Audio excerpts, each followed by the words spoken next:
Maxey from outside. Sixers lead, courtesy of Tyrese Maxey. Hit deep to left field. Going back is LoCastro. It is gone!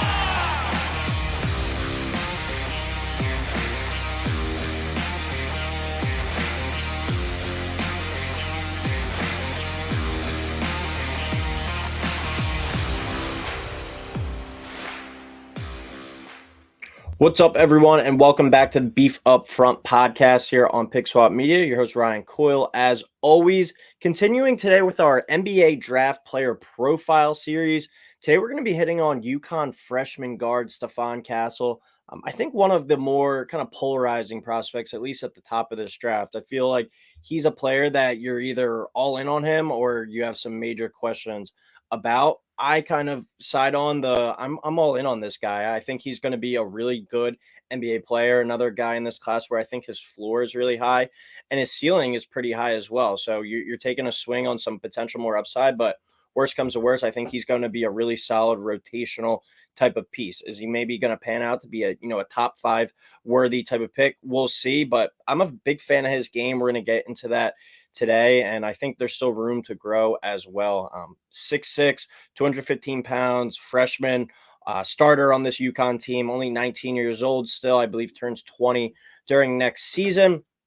But he has a lot of room to grow into his game, but still the floor, I think, is there for him to be a competitive rotational piece from day one with his skill set. When you look at his freshman year at UConn, he could have been a player, I think, that went to another school and potentially, been the man, put up better numbers, put up some better statistics.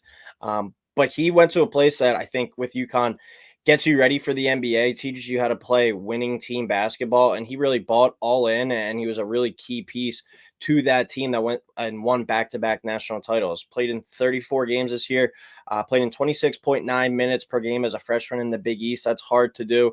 11.1 points per game. He wasn't really asked to be that much of a scorer when you had guys like Cam Spencer and Alex Caravan who could really shoot, Donovan Clingan, Tristan Newton. Stephon Castle wasn't really asked to be, much of an offensive weapon for this team. He was kind of the jack of all trades type of player for that UConn squad. And he wore that cap really well. But he did shoot 47.2% from the field, an efficient mark there. The major red flag in his game right now, and I don't know if it's a major red flag, but this is what people are pointing to. Certainly, there should be some skepticism about it, but it's his shooting from beyond the arc, 26.7% from three. We'll get into that a little bit later. But he did shoot 75.5% from the free throw line. That's really solid, and I think a good indicator that he does have to be a good shooter. 4.7 rebounds per game, 2.9 assists per game, a half a block a game, 0.8 steals per game, and only 1.5 turnovers per game. There's been some, rumors and discussion throughout the draft cycle that he wasn't working out with teams that didn't have a need at point guard, or they already had a point guard locked in for that team. So him and his camp believe that he's a point guard. It was kind of hard this year with an All-American there, Big East Player of the Year, and Tristan Newton in front of him at the point guard spot, but he played, on the ball, off the ball. He showed that he can be, a do-it-all type guard player. He doesn't need to have the ball in his hands, I think, at all times to make an impact. The best thing I could say about Stephon Castle, and the thing that really sticks out to me on film watching him the most, is athleticism just kind of comes easy to him, and like effortless speed, strength, the way he moves his body, his leaping ability. I mean, half the time it doesn't even look like he's really exerting much effort. His movement skills are just so elite. He's such a high functional athlete. When you watch other guys, like you could say, oh wow, their athleticism pops off the page a little more, like a John Morant or a peak Zion, a peak LeBron. Like, oh wow, that's an explosive athlete. But it looks like they are exerting a lot of force and energy. Stephon Castle just makes things, I think, look easy when he's out in the court with his movement. That's the thing that really impressed me the most with him, where I think there's might even be like another gear that he can kick into that we haven't fully seen yet. But he really knows how to use his body. And I think that's another part where that athleticism comes easy to him, where he's like, driving to the hoop, it doesn't really matter if it's a 7-footer in front of him or a 6'1", 6'2" guard guarding him. He can use his body in different ways to his advantage to help him kind of with that defense in front of him, or that defense to the side of him, where he's a smart enough player and he knows how to use that athleticism that he's gifted with and his really strong body and his long arms to to his advantage and be able to score the ball there. So that's really the most impressive thing to me watching him on film, his ability to get to the rim and use that body to his advantage and help him score. Uses the strength and length, like I said, to score as well in the paint, where he can really reach around guys. He can go up and over guys and show the ability to score. Very, very tough cover off the bounce. I know, when you watch UConn live, they're a very good team system. They always seem to be moving. You kind of zone in more on Castle, watch some of his individual film, individual highlights.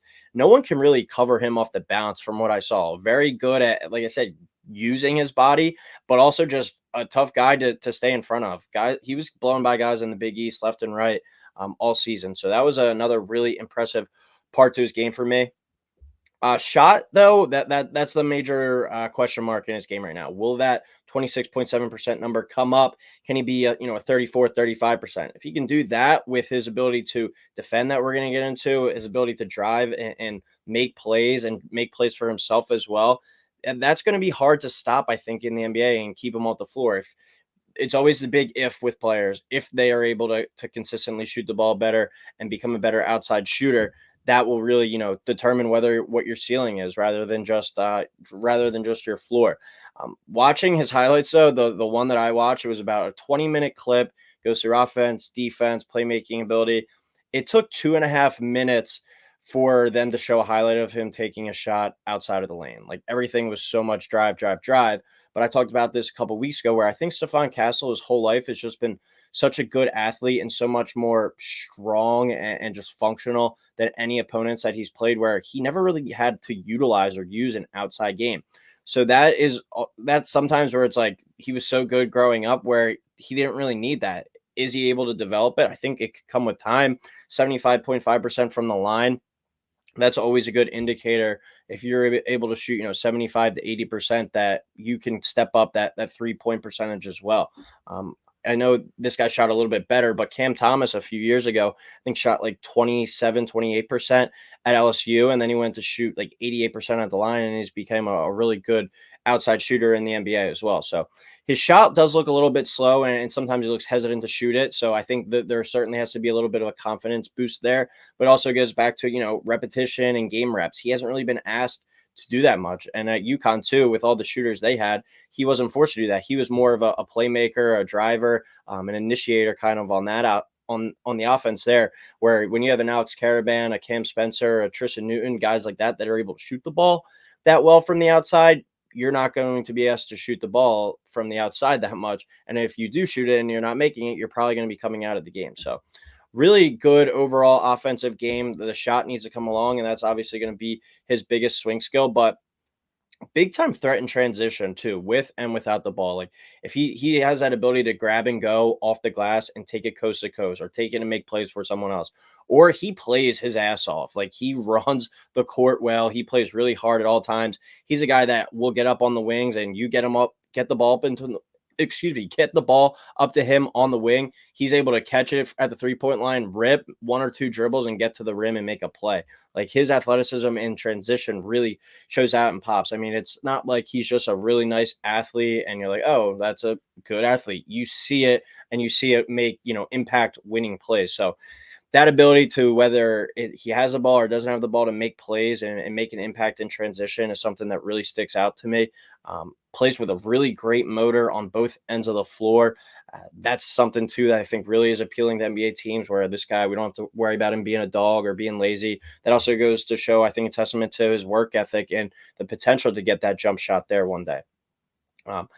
Makes the right play pretty much all the time. Like, he makes it look really easy and really simple, where watching his highlights, there's not that many wow type of moments watching his film, but he consistently gets by his guys. Like I said, he's a tough cover off the dribble, gets by his guys, and he's able to either, draw the defender and dump it off to Donovan Clingan for a layup or a dunk, or throw up the lob to him, or just get into the paint, and he was kicking out to Cam Spencer, Alex Caravan, Tristan Newton, guys like that, who are able to just, sit there and knock down the open shot. He doesn't really do anything fancy. He's just out there making the right plays, and he's making them, pretty frequently. That's something that sticks out to me as well. He knows how to play the game at a high level. It's like kind of like what Bronny has been hyped up by LeBron, where, he guys love to play with him. He knows how to play. He plays hard.